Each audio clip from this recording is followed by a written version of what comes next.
Mesdames et messieurs, bonjour et bienvenue. Vous êtes bel et bien sur notre chaîne YouTube et vous avez raison d'y être. Alors, avant de commencer, abonnez-vous à la chaîne et activez aussi la cloche de notification pour ne plus rien manquer. Partagez également la vidéo avec... Mort de la reine Elisabeth II, fin du voyage en Écosse, le cortège s'arrête à Édimbourg.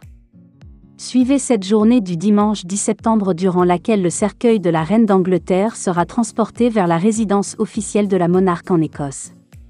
Elisabeth II est décédée jeudi, à Balmoral, en Écosse, à l'âge de 96 ans. Depuis quelques mois, elle souffrait de difficultés pour se déplacer et avait récemment limité ses apparitions publiques pour passer progressivement le relais à son fils aîné Charles, 73 ans.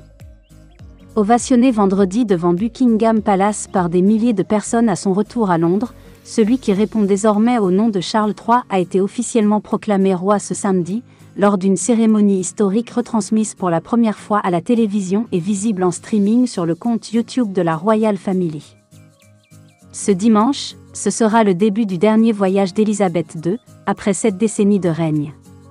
Le cercueil de la reine sera transporté au palais d'Holyrood, la résidence officielle de la monarque en Écosse. Les administrations décentralisées d'Écosse, du pays de Galles et d'Irlande du Nord proclameront l'avènement du nouveau monarque. À Londres, le gros changement de programme des vacances pour les touristes étrangers. Ils prévoyaient de visiter Londres ou d'y faire la fête. Changement de programme pour ces touristes étrangers qui devront revoir leurs plans pour le week-end qui suit le décès de la reine d'Angleterre. Notre journaliste présente sur place, Anissa Boumedienne, les a rencontrés. Un mémorial en l'honneur d'Elisabeth II à Green Park. À Green Park, à Londres, un mémorial a été installé en l'honneur de la reine Elisabeth II. Notre journaliste Anissa Boumedienne y était ce dimanche. Charles III a reçu ce dimanche des représentants d'un Commonwealth secoué de velléités républicaines. Charles III, chef d'État de 14 pays en plus du Royaume-Uni, a reçu dimanche au palais de Buckingham à Londres des représentants des royaumes du Commonwealth, au moment où des velléités républicaines agitent certaines ex-colonies britanniques. Grosso modo, le Commonwealth est composé de 56 États, pour l'essentiel d'anciennes colonies britanniques, dont 15 royaumes. L'Australie par exemple préférerait bien devenir une république. Mais que vont devenir les corgis adorés de la reine ? La question est sur toutes les lèvres.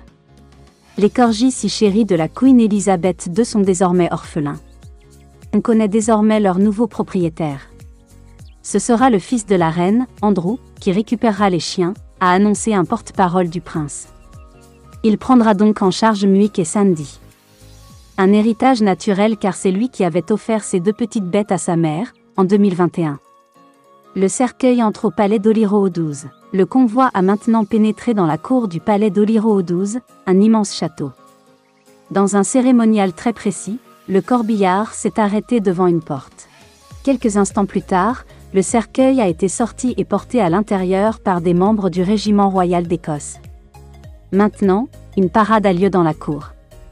D'après des sources sûres, quelque chose de mystérieux s'est passé lors du transfert de son corps. Des gens étaient vraiment choqués. Personne ne croyait à ça.